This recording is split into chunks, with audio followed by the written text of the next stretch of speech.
geval. Dan die onwettige invoer van medisyne 'n kopseer.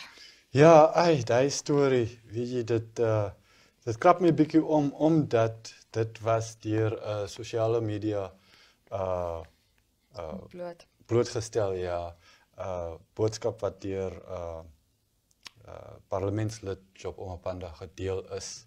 En gelukkig het die regering daarom kennis geneem daarvan en die minister van gesondheid het opgetree.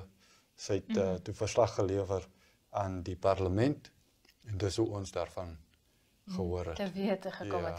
Ja. So basies, dit is, ek moet net gou mooi hier kyk, Niensulfaat 300 mg tablette wat onwettig in die land ingekom het en die minister sê onder meer dat dit deur 'n grenspos gekom wat nie gemagtig is om farmaseutiese middels te ontvang nie. Ja. Maar dan nou, mense gaan dan nou juist deur daai grenspos gaan.